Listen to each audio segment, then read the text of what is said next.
Hey ladies, let's talk about some lies the wellness industry tends to have us believe. Not all of us, but a good portion of us. That if we can't lose weight, it's because we don't have the willpower, we're lazy, or whatever they want to call it.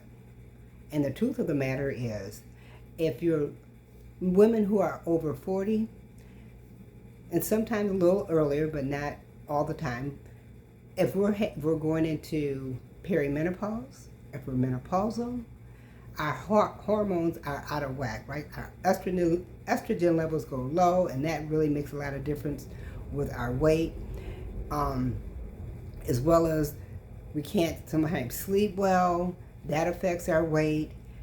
We're stressed, and some of that stress has to do with because life happens. We with our hormones going out of whack, we just maybe stressing a lot, we're tired a lot. It's just a lot that goes into us after we reach a certain age, as I'll say. But it's not the fact that you don't have the willpower. It's because these other things are coming into effect. So please, what I would warn you to think about, don't let what the industry says about you not having the willpower. It's just you have many things going on, and a way is to deal with those issues as far as weight loss is to figure out what works best for your body.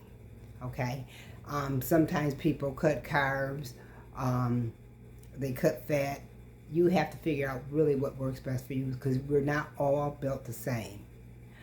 People have some people talk about intermittent fasting. That could work for you. I don't know, but really it's important for you to choose an option that works best.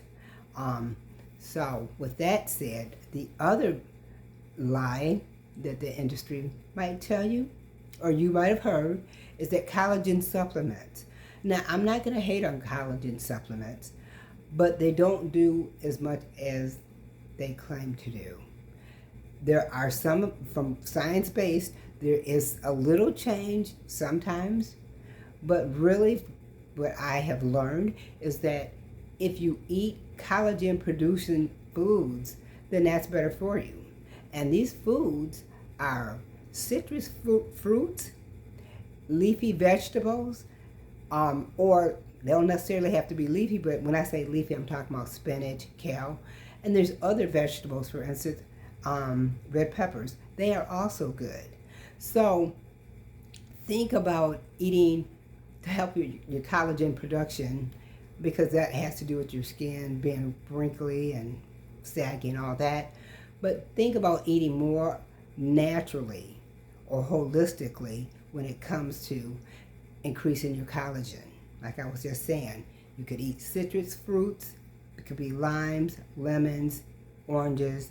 When it comes to vegetables, it could be kale, spinach, or red peppers. So try something more on the natural level. And I hope this information is good for you. I'm going to also include some more lies or myths, I'll say, that the wellness industry tends to tell us that is not necessarily true. I mean, there's a hint of truth in it, but it's not always true, and we buy into that. Hence, we make them millions of dollars, when really, if we buy fruits and vegetables and eat them regularly, like 5 to 7 servings of fruits and vegetables, particularly on the veggie end, then that would be helpful for us too. So let's just look into being more natural with your to help with your collagen levels, and you'll see some results. Because eating a bunch of junk food, you can't, let me just say, when I say junk food, a whole bunch of sugars and candies, things such as that, that's just going to make things worse, right? So let's kind of go more on the healthier end. I'm not saying you can't eat that other foods, but when you go on a more healthier end, typically a person's body feels better, you function better, because the healthier foods work better with your body. So let's try to eat more healthier and see how our skin looks over time. It could take anywhere from maybe a month, 3 months. I don't know. It all depends on your skin and your genetic makeup.